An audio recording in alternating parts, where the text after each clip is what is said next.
Ang boksingerong ito mga bossing ay binaliwala ng mga Hapon sa kanyang pagdayo sa mismong teritoryo nito sa kanyang kalaban. Halos parang babae pa nga itong Japanese boxer sa daming bulaklak na ibinigay ng kanyang mga kababayan sa pagsampa pa lang nito sa ibabaw ng lona. Samantalang ang ating bida ay parang naging anino lang sa mga mata ng mga Hapon at halatang wala ni iisang sumusuporta dito kundi ang kanyang teammates lamang. Ito yung tipong masarap panoorin mga bossing dahil grabe ang hindi nila pagbibigay importansya dito sa pangbato lang naman ng ubay buhol na si Ricky Sismundo.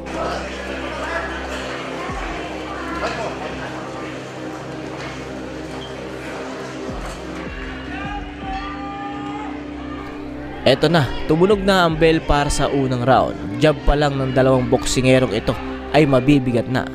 Napansin nyo ba mga boss ang postura sa pakikipaglaban nitong si Ricky Sismundo?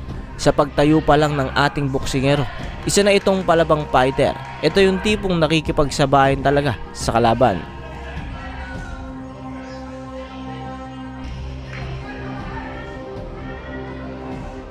Nakita nyo ba yung mga bossing isang 1-2 combination na talagang napasok niya ang depensa ng Hapon dito mga bossing? Sumusundot nga ng body shot itong Hapon at nag-aagresibo naman itong si Ricky Sismundo. Parehas orthodox stance itong dalawa kaya parehas magiging patas ang laban. Subalit sa forma nitong si Ricky Sismundo na palaban at di nag-aantay ng atake ng kalaban, nakakatiyak ako na ito ang magiging lamang niya sa laban. Sa mga nakakaalala po dito kay Ricky Sismundo, meron akong laban nito na aking in-upload sa ating channel na dalawang Nigeria na maskulado ang pinagapang nito sa ibabaw ng lona.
Ito na mga bossing, patuloy tayo sa panonood sa round 1. Ricky Sismundo versus isang Japanese boxer.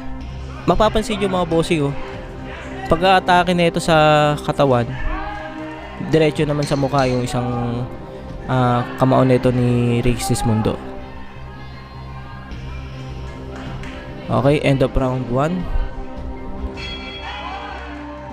Okay mga bossing, round 2 na tayo. Sa round 1 mga bossing, maganda yung pinakita dito ni Ricky Sismundo. Nahihirapan man sa haba ng mga braso na itong Japanese boxer ay nakakapasok pa rin ang mga kanyang atake sa bodega at sa muka.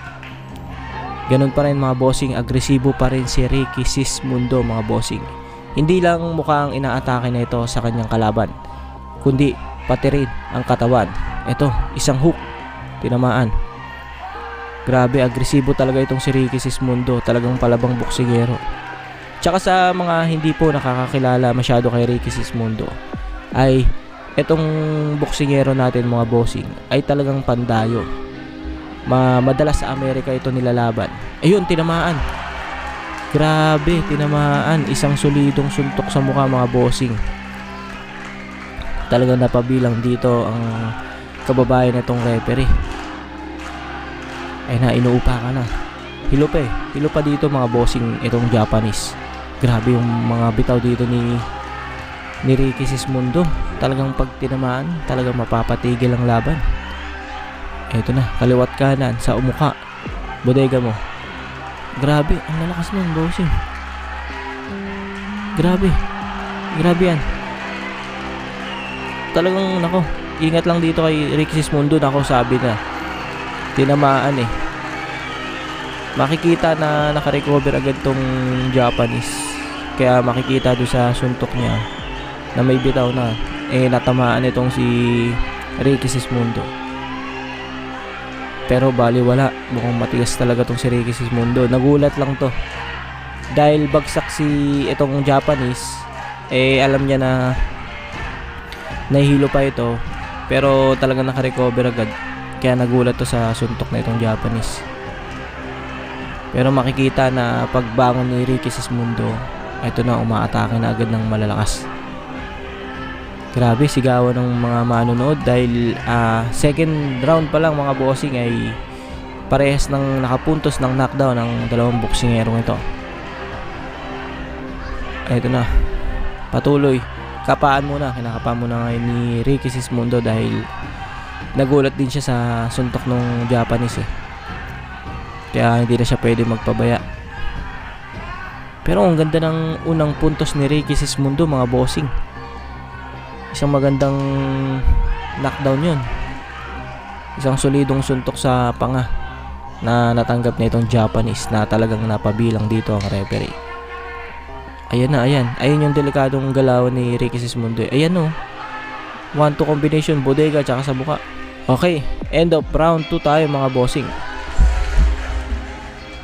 Okay mga bossing, continue tayo sa round 3. Tumunog na ang bell para sa round 3 ito mga bossing. So mga bossing, gusto ko nga lang pala ibalik yung kwentuhan natin kanina. Si Ricky Sismundo pala mga bossing ay talagang ginagawang pandayo ito sa Pilipinas. Nako, hindi ko na naman natuloy yung kwento. Tinamaan na naman yung Hapon mga kababayan. Nako, ang ganda nun mga bossing dahil isang kanan, isang hook ang tumama. Talagang napabilang dito agad yung referee. Kakatunog pa lang ng bell para sa round 3. Inupakan na agad nitong si Kabayan. Ito na mga bossing, tuloy-tuloy. Tuloy sa atake sa ulo. Grabe, kaliwat kanan, ang lalakas nun mga bossing. Ang tigas din talaga nitong Hapon. Tignan nyo, nakakatayo pa agad oh. Dalawang suntok na malalakas sa ulo. Tas may bodega pang binibitaw nitong Japanese. Talagang napayakap din itong si Ricky Sismundo dahil siguro may pagod din. Dahil sa lakas pa naman ang binibitawan niya. Pero ito, tuloy-tuloy pa rin sa pag-atake itong si Ricky Sismundo. Ito na nga mga bossing, itutuloy ko na yung kwento ko kay Ricky Sismundo. Si Ricky Sismundo ay ginagawa ng pambato ng ating Pilipinas at pangdayo sa ibang bansa. Grabe, nakalaban na ito ang isang Nigeria nung unang dayo niya. Talagang knockout yung kalaban. Tapos sa pangalawang dayo naman nito, ganun din. Nigerian din, talagang pinabagsak na. Mga negro yun mga bossing malalaking mga boksingero sa kanilang bansa, tas mga maskulado pa. Pero kahit gaano kaliit itong si Ricky Sismundo, ay talaga grabe, nakipagsabayan ito. Napabagsak pa nga niya yung dalawang mga maskuladong kalaban na yun. So balik tayo dito sa round 3 mga bossing. Masyado lang ako nabibilib dito sa boksingerong ito mga bossing kay Ricky Sismundo. Dahil kahit malalaki yung kalaban niya, talagang nakakapasok yung mga suntok na ito. Talaga kasi pagka malalaki yung mga kalaban, mahirap patumbahin eh. Talagang stamina yung kailangan mong pagbutihan dito. Tsaka bigat ng kamao. Pero kita dito sa boksingero natin na nasa kanya yun. Kaya patuloy siya sa paglaban at pagdayo sa iba't ibang bansa. Sumusundot na lang ng jab dito ang Japanese boxer. Talagang hindi siya nakakagawa ng kombinasyon dahil kita nyo yung galaw ni Ricky Sismundo. 1-2 sabay bodega sa mukha. Tsaka hindi siya ganun kalayo sa boksingero. Talagang hindi siya dumidistansya. Talagang banat kung banat si Ricky Sismundo mga bossing.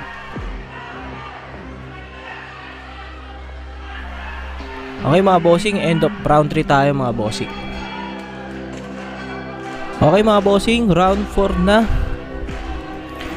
Ano kaya ang mangyayari dito sa round 4? May babagsak kaya ulit? Babagsak kaya si Ricky Sismundo, itong Japanese? Naku, maganda yun Isang magandang atake na naman galing pang Ubay Bohol na si Ricky Sismundo, mga bossing. Hindi naaalog dito si Ricky Sismundo, mga bossing, kahit gaano kahaba itong braso nitong Japanese ay talagang banat kung banat si Ricky Sismundo. Nakamox pa ito, mga bossing. Kita sa buhok ni Idol na talagang palaban ito. Hindi naman siya magpapagupit ng ganyan, mga bossing, kung hindi siya isang tunay na fighter. Grabe. Sa ganyang katawan ni Ricky Sismundo, yung ganyang kapino na katawan na puro muscle, talagang pag tumama talaga ang suntok mo talaga, mga bossing, mananaginip ka ng 3 araw. Grabe, ang kunat din talaga ng balat netong si Ricky Sismundo. Parang balat bayawak si Ricky Sismundo, mga bossing.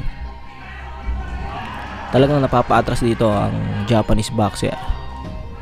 Talagang nakanganga na dito yung Japanese boxer, mga bossing, parang hingal na sa mga suntok ni Ricky Sismundo. Sipin mo pa naman, ganyang kalapit, tapos mga solid na suntok yung binibitaw na Ricky Sismundo, kahit jab lang. Talagang mamamaga dito yung mukha ng Japanese. Ang maganda lang dito, mga bossing, pag nakachamba dito si Ricky Sismundo sa bodega, sa liver, ay talagang mapapa-knockdown na naman itong Japanese. Talagang baka mapastop pa nga agad ang laban. Ayun na, bodega. Narinig ata ako na itong Japanese na bodega, kaya umaatake din sa bodega itong Japanese. Grabe, meron pala tayong gantong palaban na boxing ngayon na ginagawang pantayo talaga sa labas ng ating bansa. Paikot-ikot na to si Ricky Sismundo, mga bossing Talagang kumakalaban to ng mga bigating boksingero. Ayan, nagyakapan muna. Mga atake sa bodega itong Japanese. Tuloy ang laban sa round 4, mga bossing.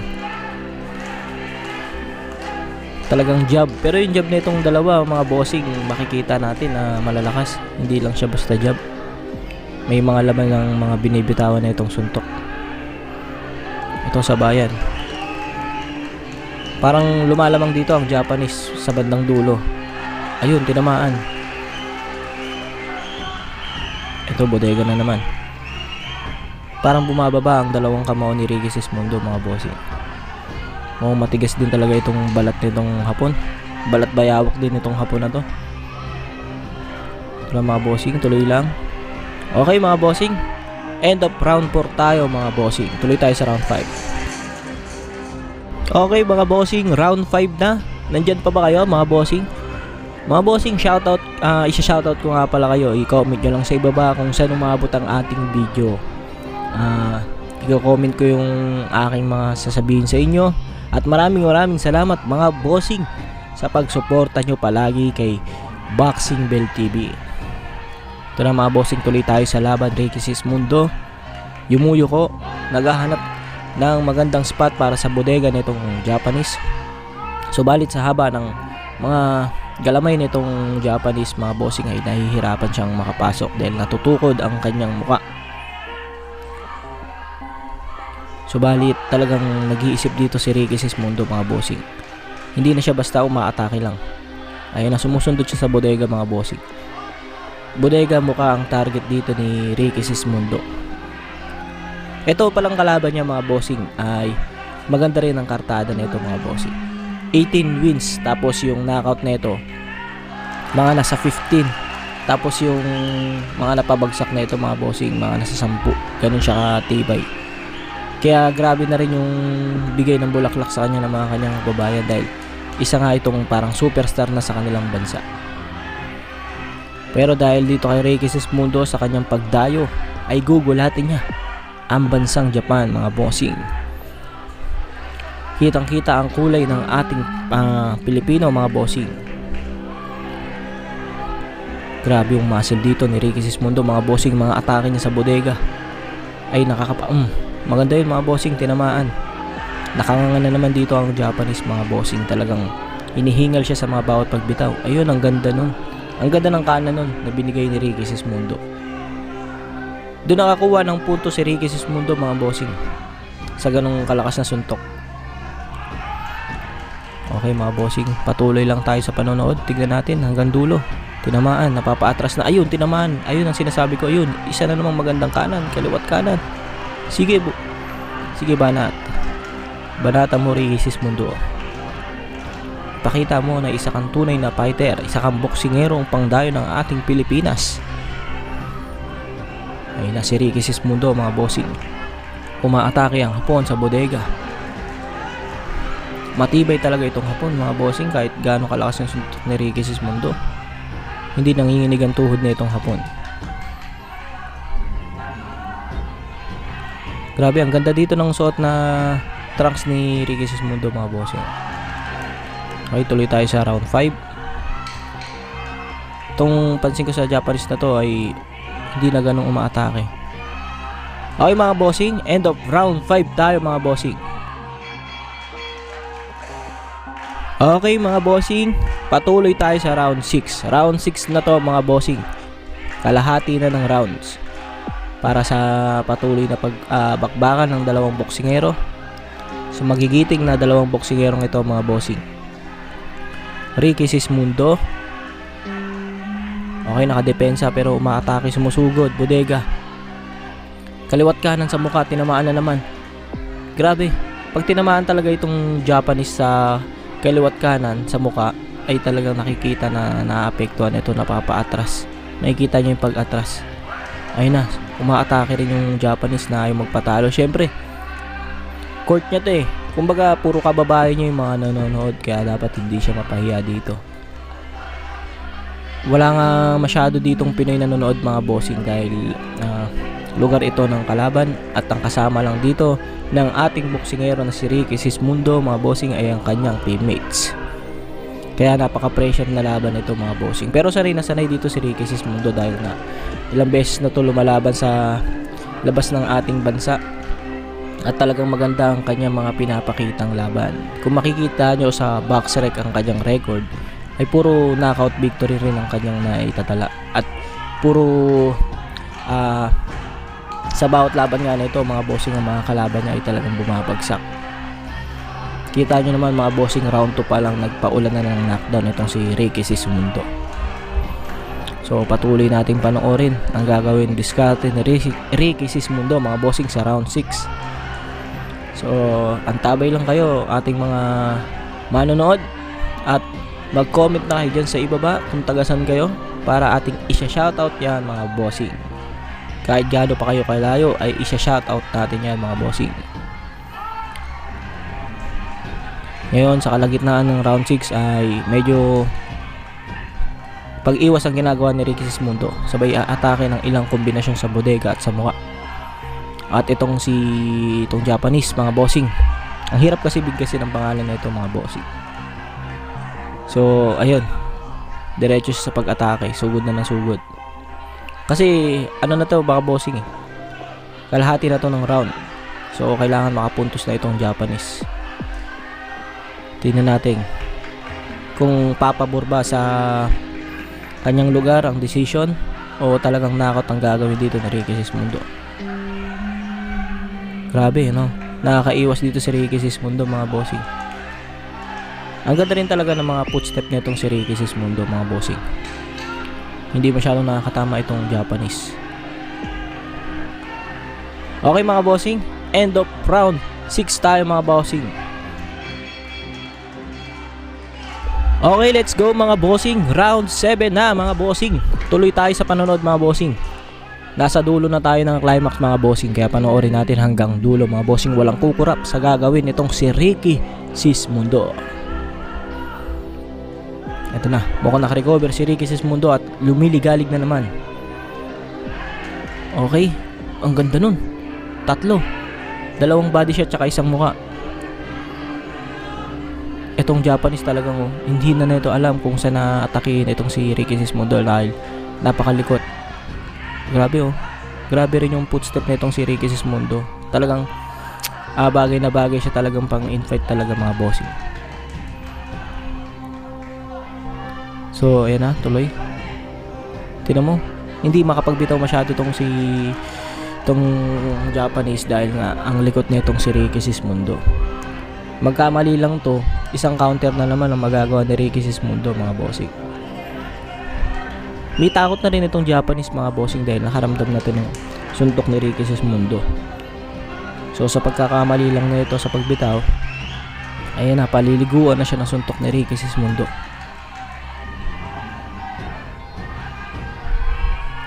Hindi niya masundot tong si Ricky Sismundo dahil ang daming binabatong suntok kayo. Hindi lang sa bodega mga bossing kundi sa mukha na rin. Ayun o. Pag bumitaw ng isang jab itong Japanese, maraming kasunod na tong si Ricky Sismundo. Tsaka mas marami ang ginagawang atake ni Ricky Sismundo bossing kaysa magpahinga. Ayan, atake na naman. Napakapalaban talaga na itong si Ricky Sismundo ba, mga bossing, from Ubay, Bohol. Isang pambato ng Ubay, Bohol mga bossing, si Ricky Sismundo. Grabe oh. Kahit gaano nga kahaba yung galamay nitong Japanese ay talagang nalulusutan ni Ricky Sismundo. Naiiwasan niya mga bossing. Hindi nga magawa nitong Japanese na cornerin si Ricky Sismundo mga bossing dahil talagang nakakaalis agad ito. Grabe oh. Kitang kita pa lang mga bossing kung mauuwi ito sa decision. Kitang kita yung puntos dito ni Ricky Sismundo. Hindi siya nagpapabaya sa laban mga bossing.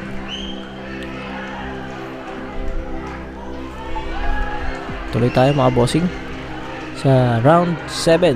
Ricky Sismundo ang ating pangbato from Ubay, Bohol. Umaatake ang Japanese, kinokorter si Kabayan, ngunit mabilis ang kanyang mga paa. Nakakaalis ito sa corner. Let's go mga kababayan. End of round 7 tayo mga bossing. Tuloy tayo sa round 8. Okay mga bossing, round 8. Nandyan pa ba kayo mga bossing? I-comment nyo sa ibaba mga bossing kung saan kayo at ating babasahin niya mga bossing. Nabubulol-bulol pa ako mga bossing dahil sa ganda nga ng laban ay talagang nawawala ako sa focus sa pagsasata mga bossing. Pero tuloy sa pag-atake to si Ricky Sismundo mga bossing. Round 8 na tayo mga bossing. Mukhang nagiging agresibo na ang dalawang boksingero, nagmamasid at matalinong binibitaw ng kanilang mga bawat atake. Ito na mga bossing, kaliwat kanan. Talagang napapahinto ang Japanese sa mga atake ni Ricky Sismundo sa bodega, sa mukha, kung saan man nanggagaling.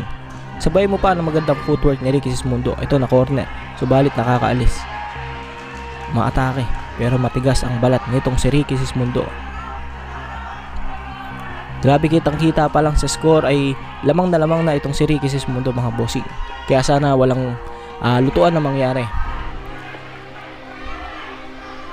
Mga bossing, lumidistansya si Ricky Sismundo, may spot, ayan na, tinamaan pero wala, baliwala yan kay Ricky Sismundo mga bossing. Nakita nyo yung reaksyon ni Ricky Sismundo. Sige, atake pa oh. Tinamaan, kaliwat kanan. Sige, lambayog ibo. Ayan ka, patay ka. Robatrat na si Rambo. Patay ka kay Ricky Sismundo. Parang Armalite ang mga kamao nito mga bossing. Sunod-sunod tas malalakas na atake. Diba? Nakanganga na itong Japanese oh. Nakikipagsabayan ka kay Ricky Sismundo ay talagang palaban na boksingero yan. Sanay na sanay sumaluyan ng mga suntok ng mga bawat ibang boksingero mga bossing. Napapangiti na nga lang si Ricky Sismundo. Grabe yung tulala dito mga bossing ng mga Japanese. Dahil napakagandang laban ang kanilang nasaksihan. Ang kanilang pambato ay nahihirapan sa pambato ng Ubay, Bohol na galing Philippines. Mga bossing, tuloy. Ang ganda doon. Kaliwat kanan. Oh, ang galing oh. Parang naghahamon pa lang sa bahay nitong si Ricky Sismundo. Sige, ibitaw mo. Grabe rin yung hairstyle dito ni Ricky Sismundo. Mapansin nyo ba mga bossing? Naka-mohawks, tas may mga lining sa gilid. Ayan na, kaliwat kanan, umaatake na. Grabe to. Napayakap ang Japanese mga bossing sa tigas ditong si Ricky Sismundo. Nandiyan pa ba kayo mga bossing? Tuloy lang tayo sa manonood mga bossing. Eto na, sumasayaw na si Ricky Sismundo. Sinasayawan ng pambato ng mga Hapon. Ayun na, sige pa. Okay. End of round 8 tayo mga bossing. So mga bossing, tapos na ang laban. Ngayon, titingnan natin kung ano ang magiging decision ng mga hurado. Kaya panoorin natin mga bossing. 76対75以上2対1のスプリットディシジョンをそして勝者青コーナー